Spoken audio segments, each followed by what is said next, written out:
سب سے پہلے ایک انڈین انفلوئنس، یہ جو بہت سارے لوگ وہاں پہ آ گئے لیکن وہ امریکن ہے، وہ یہ نہیں کہ ان کا انڈین اوریجن ہے تو وہ انڈیا کے طور پر انڈین کے طور پر سوچتے ہیں.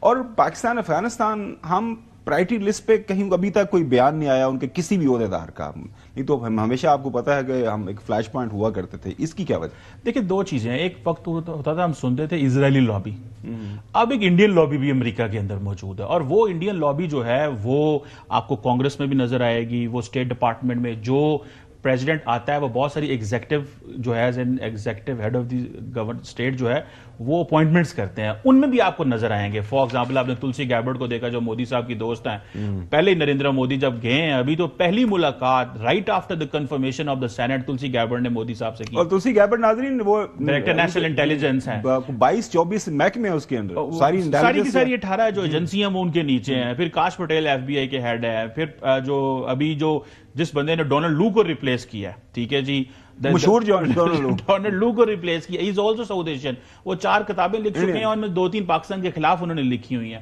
سو ایک انڈین لابی کی بہت بڑی پریزنس ہے وہاں پہ، اور اس کی وجہ یہ ہے کہ وہ انڈیا جو ہے وہ امریکہ کو محسوس کراتا ہے کہ ہم اسی طرح دنیا کو دیکھتے ہیں جس طرح آپ دیکھتے ہیں. پچھلے دور میں یہ تھا کہ ہم ایک اینٹی چائنا گروپ ہیں، ہم انڈو پیسیفک کے لینس سے آپ کو دیکھتے ہیں. ابھی دیکھیں جس چیز پر پاکستان کو کام کرنا چاہیے، جو آپ نے سوال کیا ہے، سوال یہ ہے کہ امریکہ کی جو ہے وہ انڈیا پالیسی ہے، امریکہ کی ساؤتھ ایشیا پالیسی ہونی چاہیے. جو انڈیا پالیسی ہے اس سے وہ تو ایک ملک ہے نا بھائی، آپ نے ایک ساؤتھ ایشیا کی پالیسی ہونی چاہیے جس میں جو نظر نہیں آ رہی. فار ایگزامپل یہ جو کوشچن آیا تھا ٹرانس نیشنل ریپریشن کا، بہت سارے جو انڈین ڈیپ اسٹیٹ جو ہے اس نے بندوں کو مارنے کی کوشش کی کینیڈا اور امریکہ میں، ہم لوگ اس میں وہ کانگریس میں اس ایشو کو اٹھایا گیا، اور میری اطلاع کے مطابق ہم نے اس پہ تھوڑی کمزوری کوتاہی کی. اس کو یونائٹڈ نیشنز کے پلیٹ فارم سے اٹھانا چاہیے تھا. ابھی تو ہم نان پرماننٹ ممبر ہیں یو این سیکورٹی کونسل کے، ہم al Qaeda and Islamic State sanctions committee کے بھی ممبر ہیں، ہم تو بہت کچھ کر سکتے ہیں، اس کو ہمیں اٹھانا. سو امریکہ کی جو اپروچ ہے، ایک تو وہ انڈین لابی بڑی انفلوئنس آ گئی ہے، بہت ساری ایگزیکٹو برانچ میں ہے، تھنک ٹینکس میں اور ان جگہوں میں چلی گئی ہے، میڈیا کے اندر، اور جیسے جے ڈی وینس کی جو وائف ہیں وہ بھی ایک انڈین ہے، تو وہ ایک بڑا وہ ہے. دوسرا انہوں نے پچھلے کچھ عرصے سے اپنے آپ کو بتایا جی ہم اینٹی چائنا ہے، ہم تو کمیونزم کے خلاف ہیں، ہم تو لارجسٹ ڈیموکریسی ہیں، ہم آپ کا جو انڈو پیسیفک کا ویو ہے وہ شیئر کرتے ہیں. اور پھر کوڈ جیسے کوارڈینیٹڈ سیکورٹی ڈائیلاگ جیسے پلیٹ فارم بھی بنے. So we are low anti China کہنے پر پھر نریندر مودی صاحب کو بھاری بھرکم اسلحہ بھی خریدنا پڑا نا. مودی صاحب نے کہا کہ خریدو، وہ انہوں نے کہا F-35 خریدو.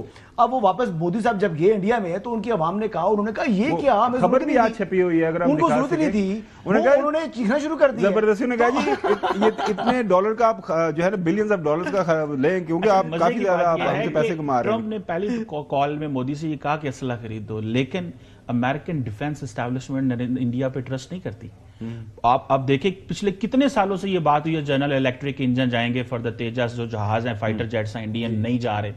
بہت ساری جو ٹیکنالوجی ٹرانسفر ہے اس پہ انڈین اسٹریٹجک کمیونٹی چیخ رہی ہے کہ یہ بولتے بہت ہیں، دیتے ہیں کچھ نہیں ہے. اب F-35 کی بات ہو رہی ہے، وہ کہہ تو رہے ہیں لیں، لیکن وہ دیں گے نہیں ان کو، بیکاز وہ اس کی وجہ ہے کہ انڈیا کی پالیسی ہے، وہ کہتے ہیں ملٹی الائنمنٹ، اسٹریٹجک اٹانومی. ہم آپ کی بات نہیں سنیں گے، ہم رشیا کے بڑے قریب ہیں، ہم رشیا سے تیل لے رہے ہیں، پوری کی پوری $100 بلین کی وہ ٹریڈ کرتے ہیں چائنا کے ساتھ. سر $125 ارب کی چائنا کے ساتھ ہے، $60-70 ارب کا انہوں نے رشیا سے تیل خرید دیا ہے. دنیا کے اندر یہ پرسپشن ہے کہ جو رشیا یوکرین سے لڑ رہا ہے وہ انڈین پیسے کے ساتھ لڑ رہا ہے، بیکاز انڈیا نے وہ پیسے. ڈاکٹر صاحب کو موجودہ حالات میں کیا کرنا چاہیے foreign minister? Sir I don't know, لیکن میں خالی بتا رہا ہوں کہ ہندوستان جو ہے ان کی جو ریلائنس کمپنی ہے وہ ایون وینزویلا کے اندر پہنچی ہوئی ہے، اور وہاں سے وہ کروڈ آئل لیتے ہیں وینزویلا سے، اور وہ آ کر جو ریفائنریز ان کے پاس وہ اسٹیبلش کر چکے ہیں رشیا کے تھرو ود ہیلپ، اور وہاں سے وہ اپنا جو ہے نا کافی سستا آئل لیتے ہیں. خالی رشیا سے نہیں، یہ وینزویلا سے بھی جا کے لے کر آ رہے ہیں.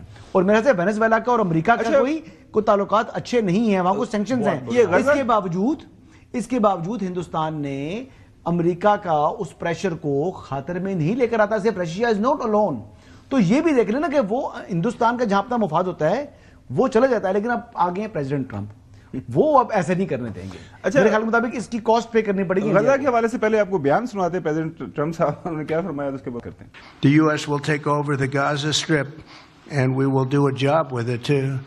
We'll own it and be responsible for dismantling all of the dangerous unexploded bombs and other weapons on the site. I do see a long-term ownership position, and I see it bringing great stability to that part of the Middle East. And this was not a decision made lightly. Everybody I've spoken to loves the idea of the United States owning that piece of land, developing and creating thousands of jobs with something that will be magnificent. And the reason the Palestinians want to go back to Gaza is they have no alternative. It's right now a demolition site.